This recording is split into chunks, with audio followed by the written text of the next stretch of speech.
Welcome to the Shock Your Potential podcast with your host, Michael Sherlock. We all have potential, but sometimes we need inspiration to get us to our peak performance. Whether you are starting out in your career, ready to move up the corporate ladder, or taking the leap into entrepreneurship, Michael's guests provide powerful tools and resources to shock your potential. Shock Your Potential is a global professional development training company committed to your unique journey. Learn more about us today at shockyourpotential.com. Listen in to today's expert. Thank you for joining us on another episode of Shock Your Potential. I am, of course, your host, Michael Sherlock. That hasn't changed since last you listened. And all month long, we are talking about a very, appropriately timed topic, money in the month of April. Money matters, or money matters, depends on how you look at it. And my guest today is going to look at this from a number of different perspectives for us. Ted McLynam is an entrepreneur, business owner, author, speaker, trainer. He was a lieutenant colonel, retired. And he's also, listen to this, Ironman All World age group triathlete. He said to me before we started taping, AKA I was the old guy. And I said, I don't believe that for a minute. But he has over 30 years of award-winning experience helping individuals and organizations achieve peak performance. And we know how important that is. He's got a number of degrees behind his name, including one from Boise State University, back kind of close into my old stomping ground territories. But really, we're going to talk about a number of things, including the fact he's a founder of Apex Behavioral Financial Group, director of behavioral finance, dreamsmartacademy.com, financial expert advisor, you name it. He's got a lot on his resume, and I know he's got a lot to share. Ted, thank you so much for joining us today. It is my pleasure. I'm tired listening to that. I know. We listen to our bios and we're like, oh my gosh, when did we accomplish all those things? And why do I have them all listed? Well, I was busy COVID. Yeah, really. I got caught up on a few things. Well, Ted, it is such a pleasure to have you join us today. And as we talk about our, theme Money Matters, it's been really a joy this month to, hear from so many different people who want to help us learn how to make the most of our money or gain control over our finances, whether it's personal or business. So I can't wait to learn from you. So tell us a little bit in your own words more about you, your business, and how you help your clients to shock their potential. Oh, I'm wonderful. Thank you so much. I work with people and money, money and people. I've done that in my entire life. And when I was commissioned in the Marine Corp, coming out of Colgate University, I was chasing sunshine and sun. If you've ever been in the Syracuse area, you'll know what I mean.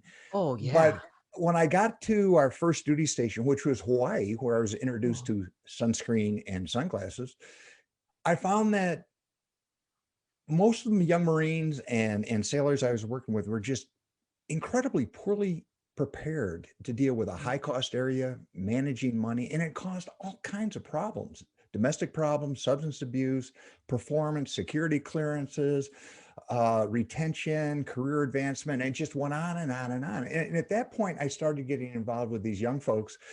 At that time, I guess I was one of them also, but just getting them to understand that money was more about managing behavior than it was about managing money.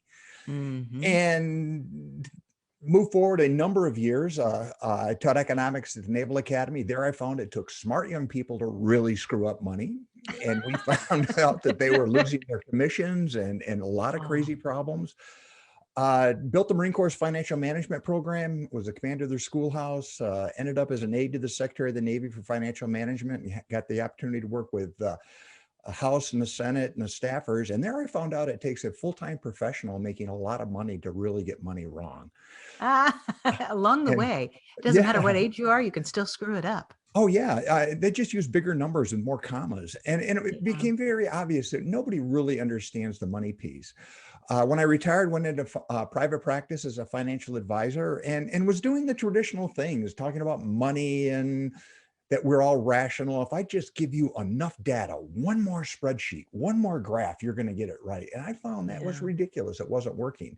2008, we had our meltdown, and I wrote a book around that time, my first book, primarily for my clients to get them prepared behaviorally for the meltdown. And it worked wonderfully for them. That evolved into another book with J. Alexander Martin, one of the founders of the FUBU Corporation. Jay, as a young guy, had no training in money, had a burn rate of about $8 million in 10 years on just stuff he couldn't account for. He read my first book and said, we need to talk. And that came into a book he and I wrote about his experience. And I overlaid my thinking about behavior.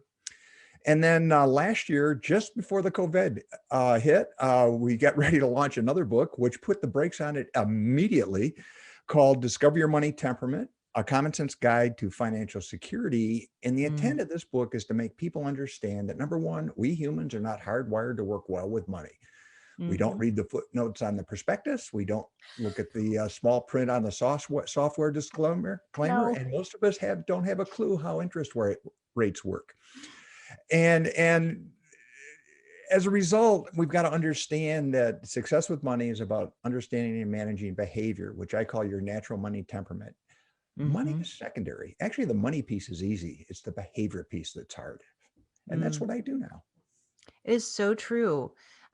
Especially, when you are going through different stages of your life and the relationship with money, as you start to get it, for a little bit you feel better, but then it's never quite enough. And so, sometimes there's spending because you don't feel like there's enough and you deserve it. And then you feel bad. I mean, so many cycles that we can get into that also prompt our behavior. And so, peeling back that layer of onion to get at what really is making us make choices, it's not an easy thing to get somebody to that point. Oh, absolutely correct. I mean, fundamentally, there are three things that conspire against us on a daily basis when making money choices. First is our biology. As I said before, we humans just aren't good at this. The behavior that kept us alive in the forest eons ago, is not working too well at the mall or on Amazon.com. It just doesn't work. 95 to 99% of our spending is emotional, non-conscious, and automatic. Next is our belief set. We are hardwired or softwired, I would guess, by mid-adolescence to have a certain attitude about money. And ironically, it's not so much our parents, it's our peer group in middle school. So how you were in middle school pretty much dictates how you are today with money. And the last part, and this is hugely important, probably the biggest driver, is culture. We are driven culturally by most of our spending behavior, good, bad, or indifferent. And there are just all kinds of research I've got and stories on how you have the car you have because the person next door thinks you need one. And we move from there. It's so funny you say that because this fall, my husband and I spent some time in Florida. We're trying to, eventually move there. So we're, looking at where we want to be. And we typically spend a lot of time in Naples, Florida, because my mother-in-law has a condo there. And you go to Naples, Florida, and talk about the car situation. You drive down the street. I have never, before Naples, I had never seen a Bentley. I had seen a Rolls, but more like, one that was a part of, someplace that rented them out for weddings and funerals. But, every car there, every third car is a car that starts, at the basics at $225,000. And every time I'm just fascinated because I'm like, how rich do you need to be to have your Florida car be a Rolls or a Bentley? And then I'm like, and it just messes with your mind. I mean, even if I had that much money, I cannot fathom spending that much on a car. And yet it is part of that culture without a doubt. Absolutely. Absolutely. And it's universal. I mean, I've traveled around the world and every culture I go into, the commonality around the world is we're human. And the human activity of thinking about taking care of ourselves, which money is the common denominator of modern economy. It's the oil and grease that makes it happen. I mean, if you're living on a subsistence farm someplace in, Wyoming, some of these issues aren't too big of a problem. But I don't know many people are doing that, and making change at Starbucks with a chicken is hard. So we generally don't go in that direction. So modern society is what it is. And, the level of financial literacy in our society is abysmal. We just kind of assume that you reach a certain age, you're going to figure it out. And the school systems are pretty much designed to make us employees, get us trained to work for somebody to do something. And we're very ill prepared for the dynamics of modern culture and the modern economy. I mean, it used to be we were a cash-based economy. Now we're a digital economy, and our brains work with digital money very differently than real money. And that's an issue. It really is. I was just talking with somebody about the same topic because I know that, like with my husband and I don't feel comfortable if I don't walk out of the house with cash. It doesn't have to be a lot of cash, but like my dad always told me, you never go anywhere without a $20 bill. At that time you could actually take a cab for $20. And I think he was like without a quarter and a $20 bill. Because at that time you could use a quarter in the payphone. Now you can't find a payphone, and $20 doesn't get you lunch. So exactly. I mean, there's an issue. But just think for a second how annoyed people are today when somebody's in a cash out line and somebody breaks out their checkbook.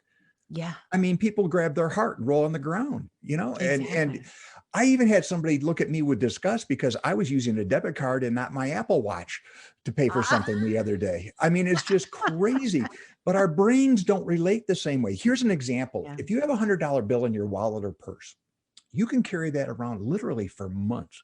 Yes, because you don't want to break it. You break that thing, it is gone. It just evaporates because non-consciously our brains feel and think of $100 bill very, very different. It adds a different value to that than it does loose change, paper money, less than $20.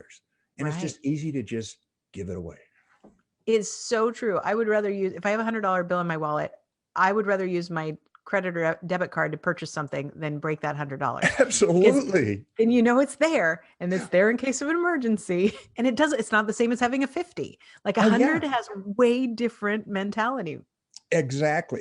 And that's a classic example of us being very human with our money. And we have to remember, contrary to what the talking heads say on TV and what you learned in economics, if you took a course or a course on personal finance, which assumes we are rational, that we do deliberate, consequential, rational decision-making. When we spend our scarce resources, it's deliberate. We do this quick cost benefit analysis. Well, yeah, right. Not even a little bit. Maybe when it's a certain level, like buying a house or a car, something very consequential, until you get to picking options, and that's all emotional. Yeah. So we are emotional beings with money. And one other thing that that I took note on, that, thinking about our school system, you're right, still is preparing people for that, go out and get a job, go work for somebody. And yet we're seeing, especially with the millennial generation, how many are becoming entrepreneurs. And the money and financial management in an employee mindset is different than an entrepreneur's financial mindset, in and of itself, because you don't have a guaranteed income coming in, so it's a little bit more of sometimes abundance, sometimes scarcity, and not that, that steady drip out. But we are moving, even if you don't become an entrepreneur, moving to a more virtual workplace, I think is going to have some of those impacts, because you're like, well, why not order that extra thing because I need it and I'll have it delivered, even though I could have walked to the store 3 blocks and got it for cheaper. It's playing havoc with how we see our spend and income. Oh, absolutely. Absolutely. I mean, we are so ill prepared for what the reality of what we're going through right now. In the book, I talk about at depth about the rules of money have changed. And part of it is what you said, the economy. It used to be, think about your grandparents in particular. If they left town, it was probably to be in the military. And they came back. They married somebody from high school. They worked for the same firm for 30 years, retired for 5 years and dropped dead. I mean, really. Yeah. That's kind of what the cycle was. And everybody lived within walking distance of grandma, and you went there on Sunday to have chicken. And that was the lifestyle. You got paid cash sometimes, maybe a check. You had a little pay envelope. You went down to the local savings bank and you put it in and everybody knew you. Yes. Well, today it is completely different. I make the statement in the book that today everybody is self-employed. Whether they know it or not, they are self-employed. You are at the mercy of a change in technology, a change in software, or an economic or political event that could be on the other side of the world. And it's not going to take 6 or 8 months or years to impact you. Sometimes it happens in hours. Yeah. That's the economy we're dealing with. Yeah. And the game changer is longevity. You just were down in Naples. The median age down there in that neighborhood is significantly higher than it was a few years ago. Yeah. When I started as a financial advisor, the average older client I had was in their 70s, and we had to make we would do a financial plan to make adjustments to come up with about $500 extra a month because they had Social Security, they had a savings account, their house was paid for, their support network was right next door, and it was easy. Today, not so much. Yeah, now you have to build in my Bentley and my Rolls into my financial plan. Exactly. Because I'm pretty sure you're not allowed to live down there unless you know that you're going to buy one. Hey, they don't even let me in the neighborhood with my car, so I don't even worry about it. We don't even own a car. My husband and I live in downtown Philadelphia, and we sold when I moved here from the other side of the country. So I noticed that you spent some time in Boise, and I grew up in Washington State in Spokane, Washington. And so when I moved, cross country, and I brought my big giant SUV, after being here for a few months, I'm like, all we do is pay to park it in a parking garage because I refuse to park it on the street. So we sold my car. My husband didn't have a car because he lived downtown within walking distance of his office. We haven't had a car in 10 years. And the problem with going to Florida is we know we're going to have to buy a car. Oh, and yeah, it's like, yeah. After 10 years with no car, it is so wonderful. Well, and that's another example of how the culture you move to. When you were on the Midwest, big trucks, big SUVs, but you drove very long distances to get basic necessities. Talk to somebody that owns a ranch in Wyoming, what it is not to have a truck. And it's not unusual to drive 90 minutes to go find Walmart. Yeah. So that's hard to explain to somebody, one of your neighbors in a brownstone in downtown Philly, when they're going to go, I'm really upset. I've got to walk around the corner because Chili's, the cheesesteaks I love are not available. I've got to go 2 blocks. But I can call Grubhub and I can get it in 20 minutes. And then it's only a $25 sandwich. Why do I care? Exactly. At a premium, knowing that cheesecake steak place also just lost a lot of money by paying it to Grubhub. So yeah. But our minds don't work that way. No, and you're right. And I think it's a really, thinking back to your one of your initial points where you talk about, our biology, we're just not built for thinking about money, and thinking about how we are changing and our world is continuing to change quickly. It really is. I think there's so much opportunity for even more significantly damaging financial decisions for people today than there was when I was 20. You could still make stupid decisions then. And I remember getting my first, credit card in college, which was stupid. It wasn't stupid to have a credit card. What I did with it was stupid. Yeah. That pizza party and the beer. I understand. I bought like a $400, CD player, and I don't even know what happened to it. It's clearly gone, but $400, that was ridiculous. That was my first major purchase. And I thought I was so cool, but I see so many more landmines for people today, especially, the age of my kids, in their 20s and 30s. But I even think about, the ones in their 20s now, or those coming up earlier, even younger, that the consequences are going to be higher and the opportunities for missteps are bigger. At least that's from my perspective, or else I'm just getting old and thinking everything's changing too fast.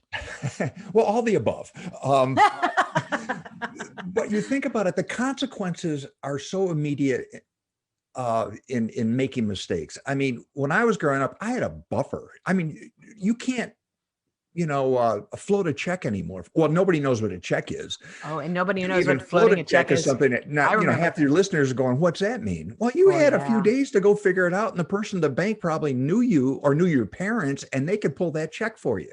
Today, it's instantaneous, instantaneous. And it ripples through your entire digital profile. Yeah. And it takes a lot more thinking. We talk about our brains again. Our brains are really designed to do 2 things well: keep us alive and pass on the genes. Everything else is secondary. Yeah. And most of the time we're focused, and the younger you are, depending on what those 2 priorities are, what's important to you, but money is not a high priority. Think about it for a second. Our brains biologically have been around for eons. Mm-hmm. Money's only been around as a medium of exchange for a few thousand years. That's true. Our biology has not caught up with that reality. And the concept of money and the concept of commerce is changing exponentially as we speak. Who knew what a Bitcoin was a couple of years ago? I still don't know what a Bitcoin is. There you go, but people are buying them. But you're absolutely right. And it gets back to your great comment about it's hard to make change with the chicken at Starbucks. And you're right. It's logical before currency to think if you have vegetables and I need vegetables and I have a chicken, we can make an exchange. That Right. makes sense. It's food for food. It's equal to equal. But you're right, in your head. I mean, I love it when I hear from people and they're like, we're talking about the stimulus checks and all, everything that's going on with that.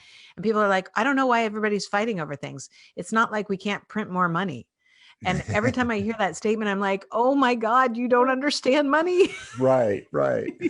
Yeah. Of course we can print more money. It doesn't have the same value. Yeah. We can talk about Germany after World War I. I mean, that worked well, or Venezuela or some of these places that are just print more and you start carrying around in buckets.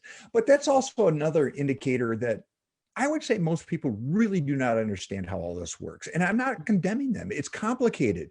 And money is complicated. And as a culture, we seem to slough it off as something that's really simple. If you can count to 10, you can make change. And if you can read a label, you can buy something. How hard could it be? And don't worry, I have plenty of time to fix it, because the other reality of our very imperfect brains is we're not good planners. And we tend to live in a bubble of 18 months behind us and 18 months before us. And we call this, it's a bias that we have. It keeps us alive, but it doesn't make us real good in trying to anticipate where we need to be. And then you factor in that, particularly women, this is important for women. Most women are going to be alone at least a third of their life for whatever reason. That longevity factor is critical, and you have to plan for it. And the sooner you start, the better off you are. But emotionally, that's uncomfortable. Our feeling brain, what I call it, is gets really upset and wants to shut down. Our thinking brain, which is our modern brain, goes, hey, we got to do this. But you'd much rather buy the $10,000 range to put in your $50,000 kitchen. The fact that you don't cook is irrelevant, but you've got the range, in case. And it is a great place to hide Christmas gifts because nobody looks at the oven. And it really improves resale value. Oh, exactly. Particularly if you forget, you put the gift in there, Exactly. I love it. I love our conversation so much. And I'm giggling because I do actually use my really nice stove. I use it so much that it probably needs to be redone, but I have lots of friends who have stoves that never get opened and they're beautiful. And I'm like, can I just come over and cook on your stove? And they're like, no, it takes too much work to clean it. Or I don't know how to turn it on. Exactly. So all month I have great experts like you on, and I'm just asking for, what are your top couple tips for my listeners and viewers to take from our conversation today and really make a difference in their financial future? Yeah, I appreciate the opportunity. I mean, after working with, thousands of people and clients and the like over a number of years, building pretty sophisticated financial plans, I distill this in my book into what I call the money behavior system. It's very simple. It's very common sense. It's outlined in the book, but it starts with number one, what are your money values? What is truly important about money to you? And I'm not talking about goals and stuff. Excuse me.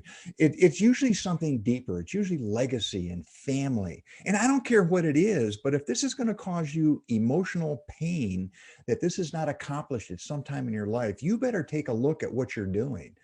And for a lot of people, it's very personal, and you got to dive deep, and it's more than a new house and a new car. Again, I don't care if it's putting a brass plaque over the urinal in the football team you sponsored at college, and it's cost a $10,000 donation. If that's important to you, that's what you're moving for. But you have to sit down and clarify your emotional values with money. Number two, your money temperament. I call it money temperament, and it's how you feel and think about money. It's unique to you. It's organic, and it's a very complex set of chemical reactions and biological reactions. It's emotional, but it's unique to you. So you've got a unique money temperament. Are you a spender or saver? Are you a maximizer, sufficer? Are you a risk taker, risk adverse? And I don't care what it is. And this is where I differ from a lot of financial advisors. My job is not to make you like me. My job is to give you a plan that works for you, how you naturally work with money. So if you're a spender, good. If the valet at Neiman Marcus knows your name, great. But you better take steps to make it easy to save and difficult to spend, and put things on autopilot. So that's taken care of first. And then anything left after that is yours to go with. Okay, Go have fun. then your money knowledge. Money knowledge is more than technical knowledge, because most of the technical knowledge people have is based on classical rational economics and finance, which is appropriate for about 10% of the population. Most people, their heads blow up. Yeah, When I not mine. say, Yeah, that's yeah, not me. when I say money knowledge, what I mean is, how do you process information? Mm-hmm. What's your learning style? Are you a visual learner, an auditory learner? Um, uh, do you have to touch it? Do you like looking at things? And then demand that a product or service that's being offered to you be offered to you in a way that you are comfortable analyzing and processing the information. If you've ever Mm-hmm. bought a house, you know what I mean. Oh yeah. It comes with, Oh, the close is nothing more than 6 inches of paperwork that says you should not buy this house. exactly. And Okay. and we're not reading every one of those pages as we flip Oh them yeah, over. yeah. And you're paying a lawyer, $1,500 to go through it at warp speed so you can go out and celebrate the house. So Exactly. you've got to understand that you have a unique way of processing information, and that preference will bias your decision making. Mm-hmm. Next, you need a money strategy. Money Mm-hmm. strategy is nothing more than where you want to get to achieve. How are you going to, in the grand scheme of things, achieve those money values? But more importantly, does this strategy also factor in your natural money temperament, how you naturally feel and think about money, and how you process information? Then, what is your money plan? Your money Mm-hmm. plan is the execution. Are you going to do it yourself? Are you capable of doing that? Do you want to work with a professional? Do you know what the products and services are? So the money behavior system is the front end that nobody's talking about. It's the front end we never talked about as financial advisors. We always brought you into the office and we just said, I could tell you 4 things we talked about. Do you need a house? You need college for the kids. You need a Mm-hmm. retirement plan, and you need some savings. Okay. The rest of that is just fill in the blanks. Do you want a White House or Brown House? Do you want it in Boca Raton, or do you want it, up in the villages? Okay. The rest Exactly. is nothing more than driving some money to give it to you. How do you like me? I've done a wonderful job. And you walk out and you go, what just happened? What do Yeah. I own? Why do I own it? I don't understand this thing. Yeah. Why do So I own it? the subset of this is our financial services and products have become incredibly sophisticated, very complex. I mean, in the book, I've got the story that I was doing a due diligence meeting with the Fidelity funds up in Boston a few years ago, and they were introducing a new product that we're going to roll out to our clients.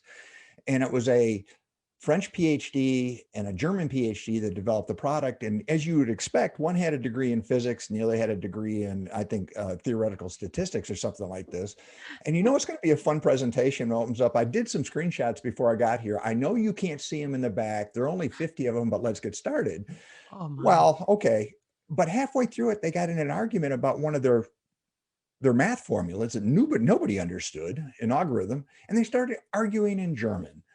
Oh boy. Okay, we looked at each other and we said, we're professionals. We don't know what they're doing, and they're going to unleash this on the general public.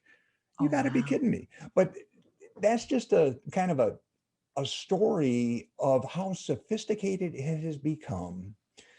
And most people are ill prepared to deal with most of this. So you do need to work with, I think, in a lot of cases, somebody you trust, but it begins with truly best benchmarking who you are with money. Mm-hmm. What are your values? What is your temperament? And if you're married, your spouse or partner probably has a different temperament. Your kids probably Absolutely. have a different temperament with money again. It becomes very frustrating because we know that we're right. We know that everybody should be just like us with money. Well, I do this for a living. I actually read the footnotes on some of this stuff. I actually understand some of this stuff. And when I look at somebody with a contorted face, I go, why do you mean you don't understand this? Yeah. I'm going, wait a minute, you shouldn't understand this. Yeah.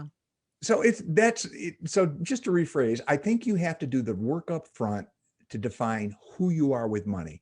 That's what the book Discover Your Money Temperament is about. This is the book you probably should read before. This is a book written for people who won't read money books. It's Okay. not about money. It's about behavior. There's no graphs, no arrows, no math. There's no product recommendation. It's just saying discover yourself, benchmark who you are, then venture out. And I recommend you work with people that understand you for who you are, how you think and feel about money, not just somebody who's going to give you whatever somebody saw on television the last night and you need one. Right. Absolutely. Yeah. Take the time to find the person that's the right match, who also wants to know about your financial temperament, that also wants to know about your emotions and history with money, that also wants to take the time to understand that, because then they'll work with you in the way that matches what you need and how you absorb and retain information. Absolutely. You got it. And don't be afraid to get up and say, thank you, I need to go someplace else. Yeah, I love it. Ted, thank you. This is fantastic. We'll have all of your contact information on our show notes, but just in case somebody's listening and they're like, I need to work with that man right now, what's the best way for them to find you? TedMcLyman.com. There you go. McLyman. Excellent. Before we go, do you have any last words of wisdom or pearls of advice for my listeners and viewers? Use the COVID opportunity to benchmark where you are, because when we're eventually getting out of work release here, you're going to have a new economy, a new way of looking at business, and be prepared. I love it. Ted, thank you so much. You have been a joy to talk to and a great resource. I hope you have a great day, and thank you for being on our show. Thank you so much. I've enjoyed it. Thank you for joining us on another episode of the Shock Your Potential podcast. Learn more about us today at shockyourpotential.com, including details on Michael's 2 best-selling books. Tell me more, how to ask the right questions and get the most out of your employees, and sales mixology, why the most potent sales and customer experiences follow a recipe for success. And as always, don't forget to subscribe, rate, and like us today.